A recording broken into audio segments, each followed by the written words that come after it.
Building a team is never easy. And Clarence McKinney, before he started the 2021 season last year, he did something that not a lot of teams will do. He played 60 freshmen. Instead of going to the transfer portal and finding ready-made players throughout the whole roster, not some of the roster, this chance he took may start paying off, and is led by quarterback Andrew Body, who didn't play the beginning of the games last year. But when he finally started, he put up stats from rushing and passing, was dynamic in every game, win or loss.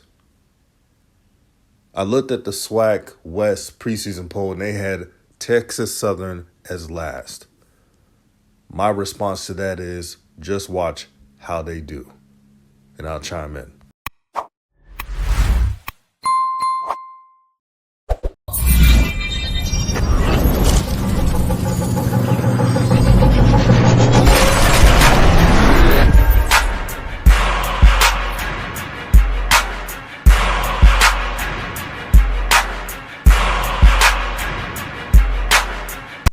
What's good, everyone? This is Raw Truth Media, giving you the raw content that you deservedly need.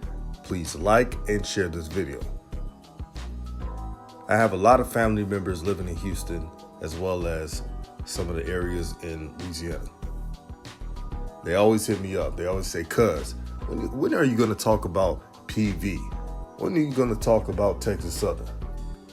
I even have family members who let me know, one of these days, you got to make a video about PV. Your father went there. And shout out to my late father. Rest in peace. So you know what I'm going to do? I'm going to talk about Texas Southern. And this video is going to be a joy because I think this is one of the biggest sleepers in the Swac. I looked at the Swac West Division rankings, and I was disappointed to see them dead last. When you know their team is a lot better than last year. They played 60 freshmen, and could have won more games. Led by their star quarterback, Andrew Body. They have a big wide receiver target in Jaron Johnson, who plays inside wide receiver. You can line him outside flanker. He could play tight end as well. And then Ladarius Owens is returning. He had a great game against Jackson State. I believe he had 200 yards. Correct me if I'm wrong. Now, most coaches would just go to the transfer portal and build their team like that and leave it alone and not even deal with high school prospects. But credit to Clarence McKinney for taking that chance, recruiting soundly, by the way, and knowing that they're in a talent hub. They're in Houston, freaking Texas. A lot of ballers are overlooked. When they played against Jackson State, they looked like a fast team. Matter of fact, out of all regular HBCU games, the game against Texas Southern was the one game where I told myself, could they lose this game?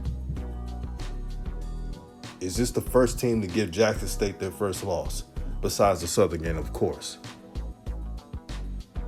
And I'm letting y'all know, I know the score was 42-21, but that was the closest 42-21 score I've seen in a long time. And for the JSU fans, tell me if I'm lying or not. But back to Andrew Body. With a full year under his belt, he's going to be ready to go. Remember, last season, he didn't start the first, I believe, 2 games.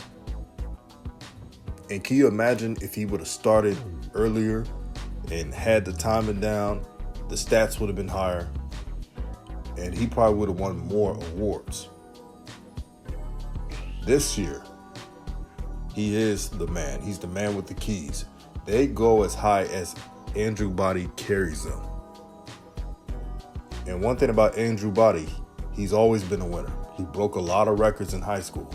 If he would have played in a higher division like 6A, more schools would have recruited him higher.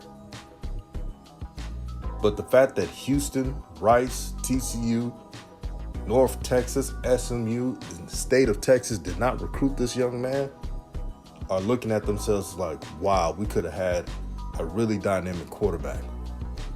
And trust me, after the season of 2021, that is, after Texas Southern displayed what they could be, you could assure that those colleges I named were hitting up Andrew Body. But Andrew Body didn't transfer. He stayed put because he's determined, he believes in himself.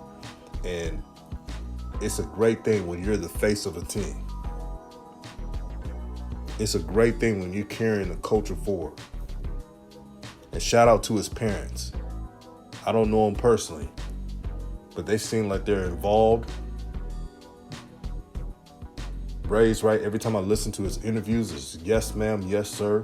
Kudos to them. I don't know what Texas Southern's record's going to be, but I can assure this, they're not going to be last in the West. They're not going to be last in overall Swac play. I guarantee it. And if I'm every one of those players in the locker room, I'm motivated to shut a lot of people up. That's why I don't pay attention to no damn preseason rankings. Shit, they were wrong, and excuse my language, they were wrong about Jackson State last season. Matter of fact, Jackson State wasn't even picked to win the Swac. It was Alcorn and another team. So preseason rankings are wrong every time. But I want everyone listening right now to know Texas Southern is going to give a lot of teams hell with that offense. You heard it first. Does that mean they're going to be undefeated? No. But when you have an Isaiah Hamilton, a 6'3" corner on that defensive side, and I believe he only gave up one catch for a touchdown,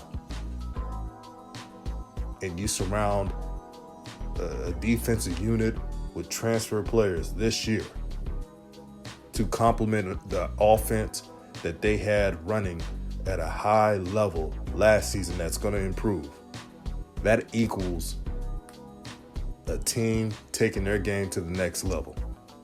This is Raw Truth Media, giving you the raw content that you deserve to need, and stay blessed.